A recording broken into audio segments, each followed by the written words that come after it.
इसकी उन्नति क्या होंगी, इसके बारे में हम चर्चा करेंगे। जब तक आप कहीं जाइएगा नहीं, थोड़ी देर में हम वापस आते हैं।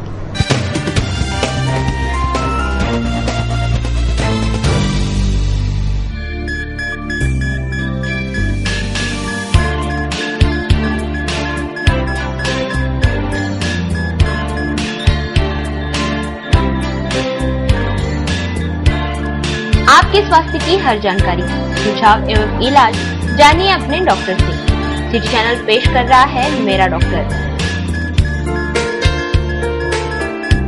मंगलवार एवं शुक्रवार सुबह 9 बजे, दोपहर 1 बजे, रात 10 बजे देखना मत भूलिए मेरा डॉक्टर।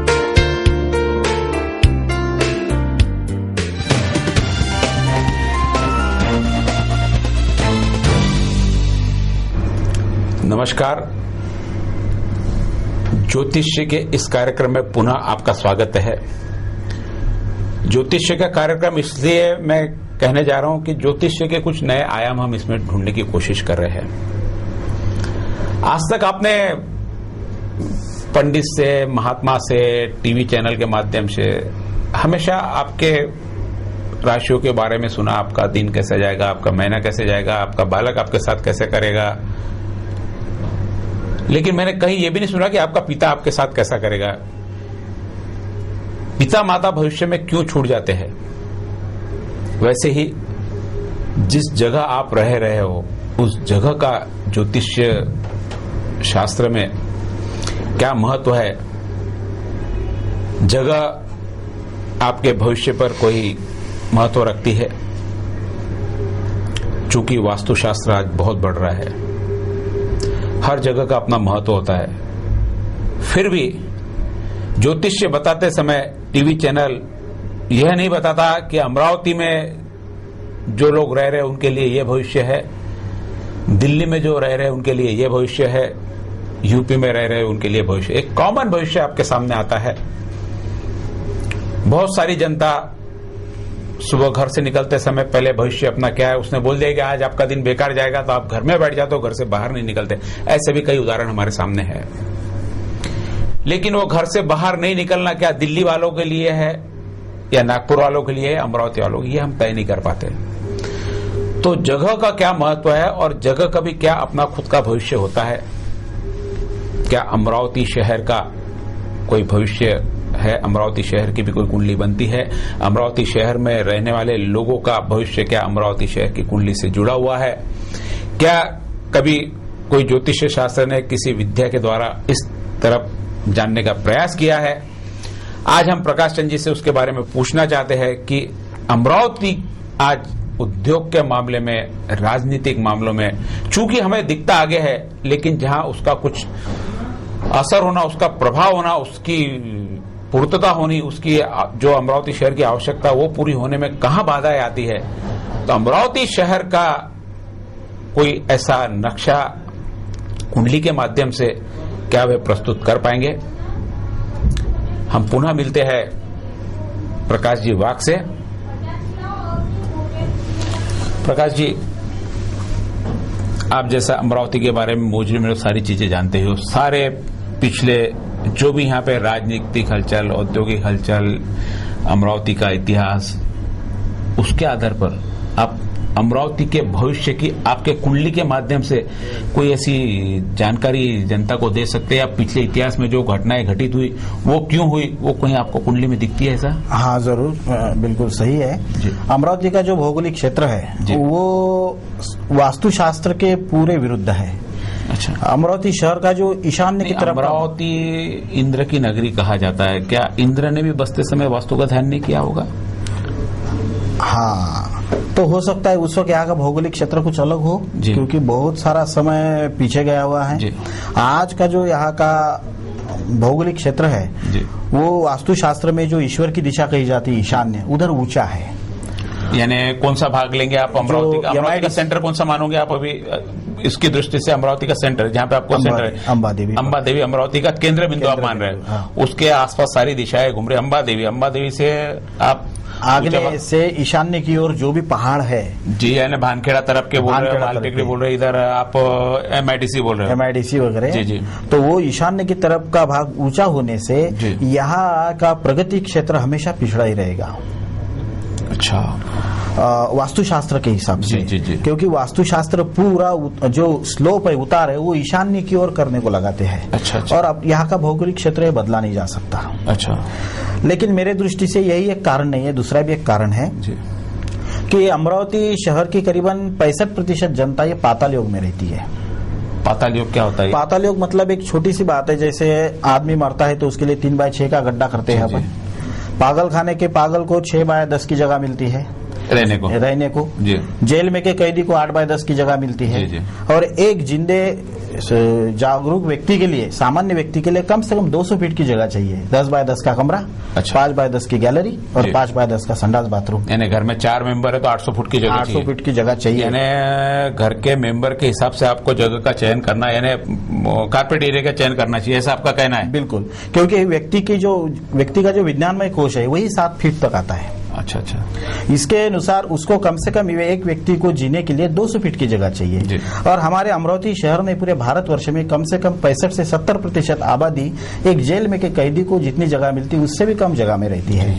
यही एक वजह है हमारी सोच की, हमारी शुद्धता की या हमारी अपरिपक्व विचार क्षमता की, जो हम पात्रता तो रखते हैं लेकिन आगे बढ़ नहीं पाते। अगर ये दोष सुधारने में हमारे संत महात्मा, हमारे समाज सेवक कामयाब होते तो आज हमें इसका सामना नहीं करना पड़ता। मुझे भी मालूम है, मेरे करीबन 70% रिश्तेदार पाताल योग में रहते हैं जी। और मैं ये पंडित होने के नाते खोज करते करते मेरे ध्यान में आया और ये सही कारण है। बाकी जो देश है अमेरिका, इंग्लैंड में, उधर ये दोष नहीं है। नहीं, आप अमरावती में ही पाताल योग बता रहे, अमरावती से बाहर समझो यहाँ से नागपुर भी है, नागपुर के लोग पाताल योग में नहीं है, फिर उधर भी है, फिर वहाँ का तो डेवलपमेंट हुआ है। हाँ, तो डेवलपमेंट हमेशा समाज के 30% लोग ही करते हैं। अच्छा। 70% लोग तो जनता रहती है जी। जैसे दत्त भगवान के ये फोटो रहता है ना, 3 मुखी दत्त, उसके सामने 7 कुत्ते बैठे रहते हैं, तो 30% लोगों ही 70% समाज का नेतृत्व करते हैं। 3% नेता ही 97% जनता का नेतृत्व करते हैं। तो उसमें समझो वहाँ का वास्तु योग या वहाँ के लोगों का एक भावनिक स्तर ऊंचा रहे, वास्तु दोष न रहे, तो एक वहाँ पे कल्याणकारी संतान जन्म लेकर राष्ट्र हित के, समाज हित के काम आने लायक बनती है, उससे प्रगति आगे बढ़ती है। आपने 2 बातें बताई अभी, एक ईशान्य में टेकड़ी है, दूसरा पाताल योग, इसके अलावा और कारण पानी का भी असर होता है, आग्नेय का असर होता है, और यानी अमरावती के वास्तु के हिसाब से बाकी और जैसे आपने केंद्र बिंदु अभी हमने अंबा देवी मंदिर को पकड़ा है, बराबर है, इधर नदी है रेवसा की, बलगांव की नदी है, हाँ। इनका कुछ असर पड़ता है इन सब चीजों पर? ये परिसर इधर का जो है वायव्य दिशा का अमरावती का, ये बड़ा शुभ है। हाँ। और वायव्य दिशा वैसे देखा जाए तो आग्नेय को, हमारे पूरे भारतवर्ष में देखा जाए तो आग्नेय को बहुजन रहते हैं और वायव्य को मुसलमान रहते हैं। अच्छा। हर कोई भी शहर लिया जाए तो वायव्य की ओर रहने का मन मुसलमानों का होता है। अच्छा। और आग्नेय की ओर रहने का ये बहुजनों का होता है। बीच में जो भी उत्तर और ईशान्य दिशा, इधर ये बाकी लोग रहते हैं, ऐसा एक अध्ययन से ध्यान में आया है। लेकिन अमरावती शहर के लिए वायव्य दिशा प्रगति के लिए बड़ी सुंदर है। आगे चल के भी परतवाड़ा, अचलपुर, इधर अंजनगांव, सुरजी, ये परिसर प्रगतिशील ही रहेगा जी जी बाकी दिशाओं से। अच्छा, और जो अभी अंबा नाला जाता है वो पेड़ी नदी में जाके मिलता है, उसका भी कोई असर होता है? नाला जो शहर के बीच में से जाता है उसका? नाला नदी से मिलता ही है, लेकिन जो गंदगी है वो कहीं से तो बाहर निकालनी है शहर की। अब नाले के किनारे तीर्थ क्षेत्र नहीं कहे हैं शास्त्रों ने, लेकिन अपने अमरावती में नाले के किनारे देवता है, हाँ। तो उसपे वो पुल बांधने से वो दोष निकल गया अभी। अच्छा, वो पुल बांधने से वो जो देवता का बसने का दोष है वो निकल गया, नहीं तो वो दोष है ही वो। और कौन सी बातें इसमें आपको ध्यान में आती है अमरावती का पिछड़ने के कारण, कि यहाँ ये वास्तु दोष के कारण ये हुआ नहीं, और जो आपने बता दिया कि ये दोष है, क्या उसको दूर भी किया जा सकता है? आज दूर किया, अभी की परिस्थिति में कुछ उपाय किए अमरावती वालों ने, अमरावती के संतों ने, अमरावती के जागरूक नागरिकों ने, तो क्या ये दोष कम हो सकता है? बिल्कुल, समाज जागरूक हो चुका है, समाज उस तरफ बढ़ रहा है उस दोषों को दूर करने के लिए। हर व्यक्ति समझदार हो गया है, वो अपने अपने चाकुरीबद्ध नियमों से अपने परिवार को, अपने रिश्तेदारों को समझा रहा है और तरक्की का उद्देश्य सभी ने रखा हुआ है जी। और उसमें भी हम अमरावती कर पीछे नहीं है, लेकिन अमरावती के हिस्से में उतनी सफलता नहीं आई है जितनी बाकी अपने मराठवाड़े में आई। हम अखलूस को देखते हैं, वहाँ की ग्राम पंचायत कितने पावरफुल है, उतनी हमारी है कि महानगर पालिका नहीं है। तो अमरावती को भी उज्जवल भाग्य भविष्य में दिखाई देता है, बहुत बार मिला है।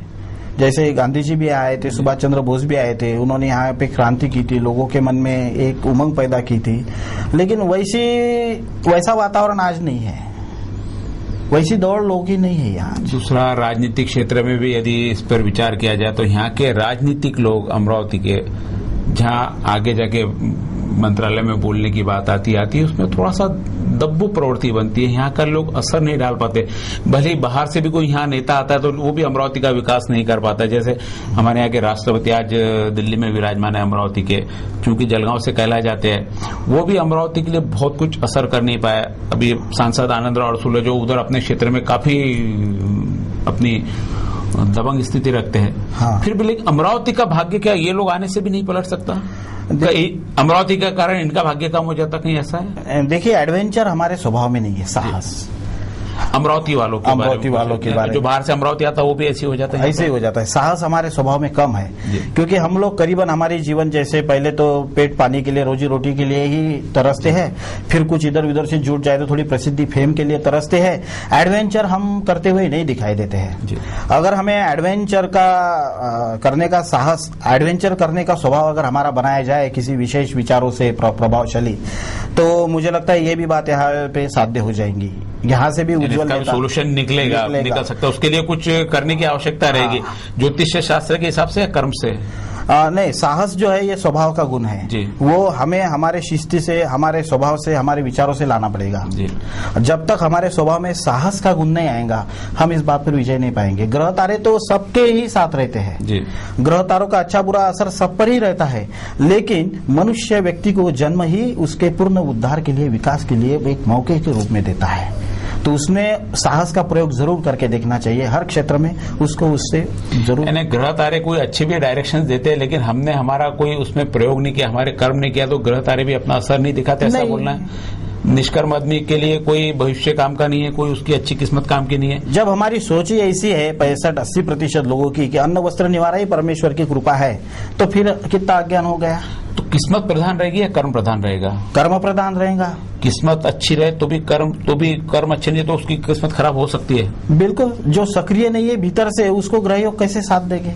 यानी कुंडली का महत्व जो आप बता रहे हो, जन्म के समय जो हम कुंडली बनाते हैं, उसका महत्व कर्म के साथ में बनता है, सिर्फ कुंडली असर नहीं करती। जैसे समझो आपको आत्मज्ञान है तो मन पर आपके आत्मा का प्रभाव रहेगा, लेकिन आपको आत्मज्ञान ही नहीं है तो मन ही इंद्रिय संचालन करेंगे कान को। तो मूलतः जो यानी अभी जो पंडित जी का कार्य रहता है, भविष्यवक्ता कार्य रहता है, कुंडली देखकर उसके लिए क्या अच्छा है, उसकी कुंडली के हिसाब से उसने क्या करना चाहिए, बजाय हम ये बताते कि तुम्हारी कुंडली में क्या लिखा हुआ है, क्या नहीं है, क्या है। तो ऐसा रास्ता बताना चाहिए या कुंडली भविष्य आप कैसा करते हो? उसको रास्ता बताते हो, भविष्य बता देते हो उसका?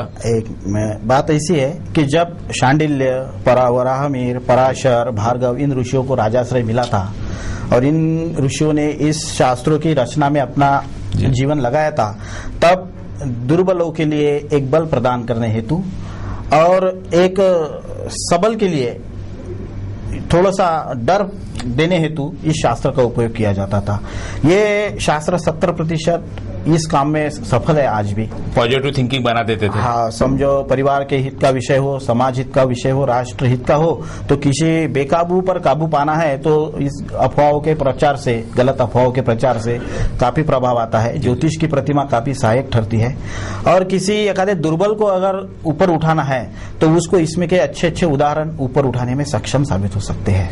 लेकिन ऐसी सकारात्मक सोच पंडित लोगों ने रखी तो रखना ही पड़ता है, वो उसका जीवित कार्य है, वो उसका उद्देश्य है, वो उसके लिए वो समाज में उपस्थित है। वो तो ये सारी बातें चर्चा हुई। अब रही अमरावती की, तो अमरावती की कुंडली बनाकर क्या आप अमरावती के साथ में घटी हुई घटनाएं और वो आप बता सकेंगे? बिल्कुल बता पाएंगे उसकी कुंडली तो हम उसके लिए आपको अगले कार्यक्रम के लिए इंतजार करें आपका, जनता के लिए, कि आप कुंडली अमरावती की बना के इसका क्या भविष्य क्या हो सकता और यहाँ पर रहने वाले लोगों का भविष्य क्या रहेगा, उसके आधार पर हम अगला कार्यक्रम आपका ले सकते हैं। बिल्कुल ले सकते हैं। तो अभी आप सुन रहे थे